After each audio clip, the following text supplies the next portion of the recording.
Magandang hapon mga kapatid. Muli po ay ating pong dadaanan yung ating paksa, no? Ito po yung ating 1D. One disciple, no? Yung proseso ng proseso po kung paano tayo nagsimula at kung paano tayo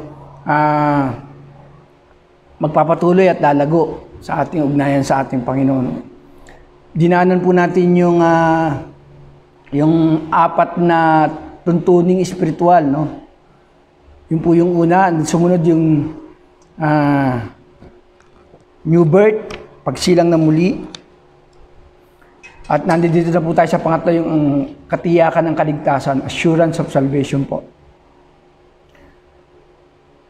Una nga po, yung inalam natin yung pag-ibig ng Diyos, yung plano ng Diyos, ang tao ay makasalanan at kailangan niya ng solusyon. So yun po yung una, yung for spiritual laws.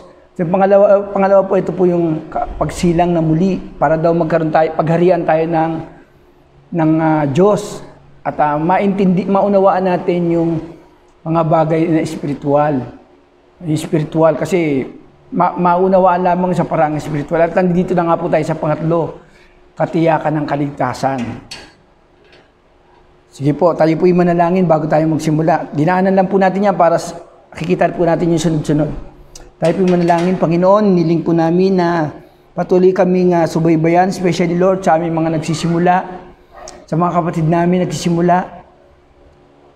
At kahit na po Lord, sila po ay matagal na, patuloy po yung ipaunawa ito sa amin upang ito po ay magamit namin sa mga nais namin bahagi na ng iyong salita. Salamat po Panginoon. Sa pangalan ni Jesus. Amen. So, katiyakan ng kaligtasan.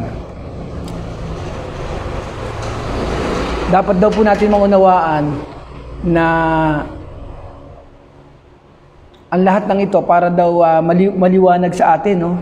Sabihin malinaw sa atin yung katiyakan ng kaligtasan. So, nagsimula dun sa una, pangalawa, sa pangatlo na po tayo. So, ang illustration po dito yung katulad ng isang ballpen na kulay black. So, ang tao daw na lumalakad sa kasalanan ay nasa kadiliman ay katulad ng isang ballpen itim. So, kahit na anong gawin mo, pag sinulat mo, kulay black ang lalabas dyan. Maliban na lamang po, kung yan ay mapalitan ng kulay red.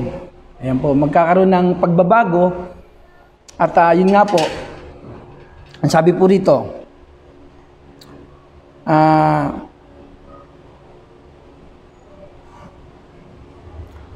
kailangan po natin na mabago yung ating buhay. Kasi hanggat nananatili tayo sa kasalanan, ay wala po maaaring pagbabago dyan. So, kaya nga po binibigay sa atin, Lord, yung katiyakan ng kaligtasan para dun, dahil tayo ay niligtas na ng Panginoon, magbabago yung ating buhay. Kasi sabi nga po nila, ang taong ligtas daw ay nagbabago ang buhay. So pag hindi nagbabago, ibig sabihin parang hindi ka ligtas, no? Nakuha niyo po, kapag ka po daw ang isang tao nagbabago yung buhay, yun yung resulta ng kanyang kaligtasan. Yan po. So daanan na po natin yung una.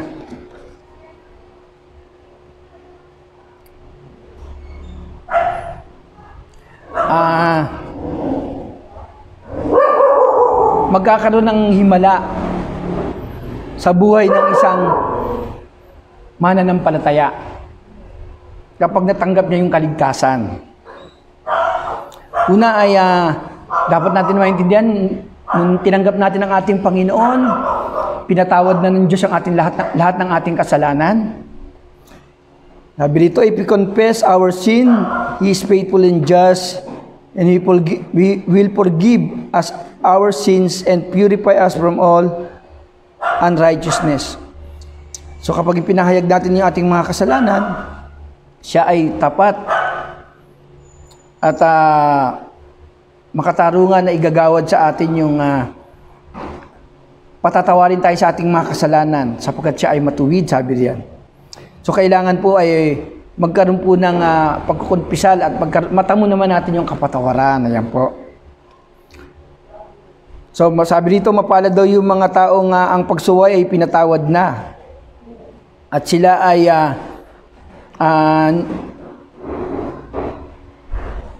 tinakba na yung kasalanan o kinubera na ng Panginoon.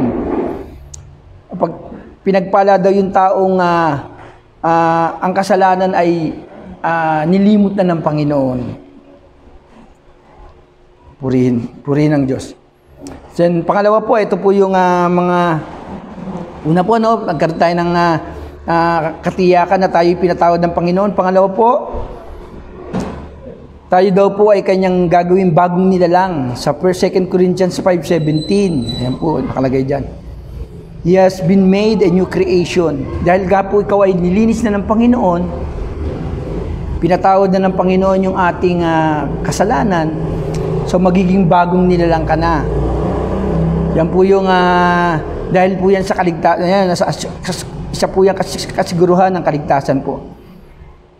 Therefore, if anyone is in Christ, he is a new creation, the old has gone, and the new has come. Yun daw po lumang pagkatao ay mapapawi na.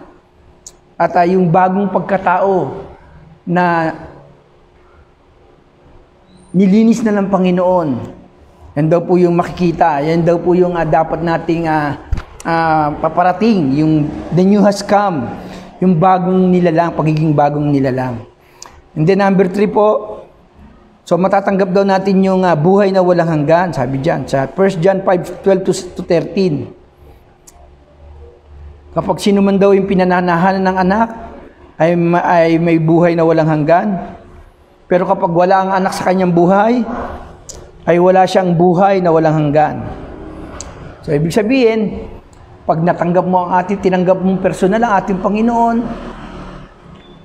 ito na raw po yung buhay na walang hanggan. Kasi na kay Hesus Kristo yung buhay na walang hanggan. Wala po sa iba. Nasa ating Panginoon lamang po. Siya lamang po ang may karapatan magbigay ng buhay na walang hanggan. So, yan po yung mga kasiguruhan, mga kapatid. Nilinis tayo sa ating mga kasalanan. Then, sabi dyan ay ikaw ay siya magiging bagong nilalang. Ayan. Una, dahil sa nilinis ka, magiging bagong nilalang ka. Then pangatlo, ipinagkaloob sa atin yung buhay na walang hanggan. And then ito na po yung pang-apat. He has become a part of God's family. Mapapabilang ka na sa pamilya ng Diyos sapagkat meron ka ng kaligtasan. Pinatawad ka, isa ka ng bagong nilalang. And then natanggap mo yung buhay na walang hanggan sa pamamagitan ng Panginoon. Ngayon po ay kabilang ka na sa pamilya ng Diyos. Yan po yung pang-apat. At yung panlimang kasiguruhan po, the Lord will prepare a home for him in heaven. So meron na raw po tayong sabi ni Lord na ihahanda niya yung ating matitirhan. Dahil nga po tinanggap mo si Jesus bilang Panginoon at tagapagligtas, at siya yung pinaghari mo sa iyong buhay. Sabi ng Panginoon sa mga mananampalataya, pupunta siya sa Ama at ipaghahanda niya tayo ng matitirhan. Ayan po yung mga pangako ng ating Panginoong Hesus na ating mapapanghawakan. So meron tayong lugar kung saan ay ipagkakaloob sa atin ng ating Panginoon. Yan po yung 5. Una po, ulitin ko po maging malinaw po sa atin. Ito po'y katiyakan ng kaligtasan, kasiguruhan na ang ating Panginoon lamang po ang makapagbibigay. Sa iba po, walang kasiguruhan Walang ipinapangakong buhay na walang hanggan. Pero ito nga po, sa ating Panginoon, ikaw ay lilinisin sa iyong mga kasalanan, gagawin kang isang bagong nilalang, and then sabi niya, matatanggap mo yung buhay na walang hanggan. Yan yung kasiguruhan. At magiging kabilang ka sa pamilya ng Diyos. At dahil kabilang ka na sa pamilya ng Diyos, ito na po yung 5. Ikaw daw po ay meron ng silid sa kalangitan. Ayan. Meron ka ng tirahan sa kalangitan. Dahil natamo natin yung buhay na walang hanggan. Mga kapatid, yun po ang kagandahan sa ating Panginoon hindi ka magdududa kasi sigurado yung kanyang ipinagkakaloob na kaligtasan. Hindi po tayo mga ngapa yung hindi ako sigurado kung ligtas ako eh. Meron mga ganun kasi mga kapatid eh. Hindi sila sigurado sa kaligtasan.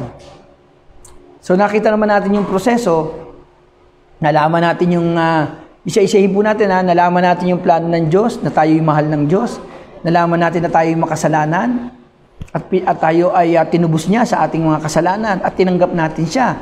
Then sumunod, sa pangalawang ating paksa ay yung kapanganakan. So dapat daw tayong isilang na muli. Katulad ng pagsilang natin bilang tao. Ito naman isisilang ka sa Espiritu. And then itong pangatlo ay katiyakan na ng kaligtasan. Maigsi lamang po yung ating mga paksa pero napaka mahalaga po dapat natin matandaan mga kapatid. So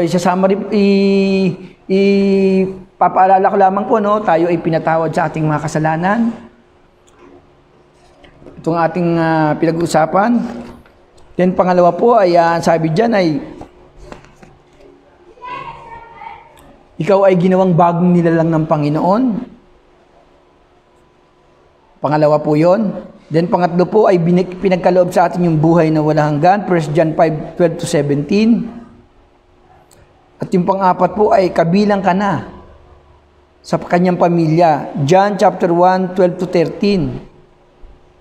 Sabi doon, ang lahat ng tumatanggap at nananalig sa kanya, ibinibigyan niya ang karapatang maging anak ng Diyos.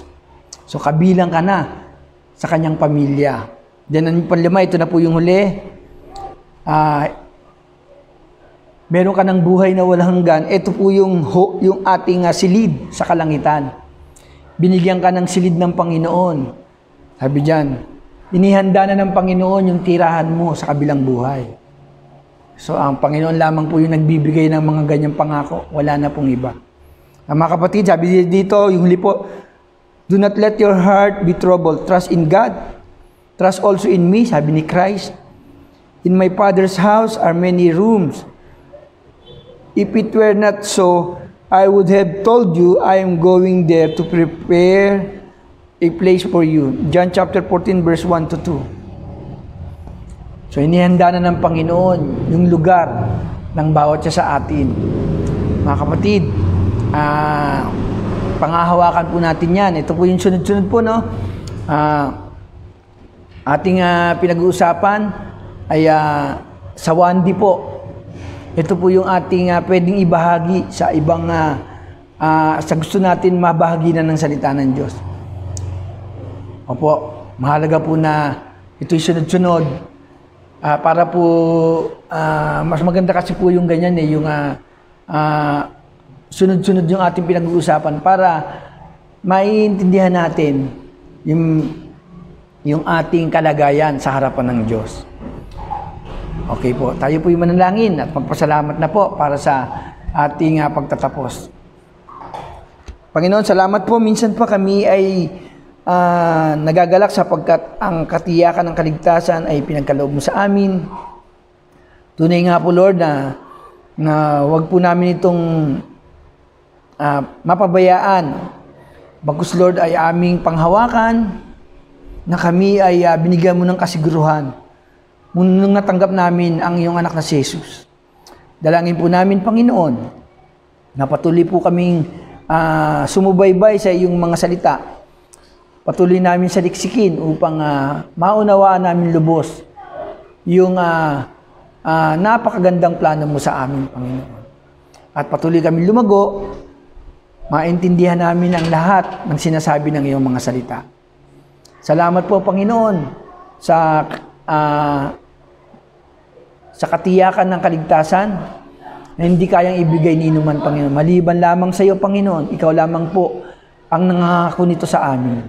Pinupuri ka namin, Panginoon, sa oras na ito, sa pangalan ni Jesus. Amen.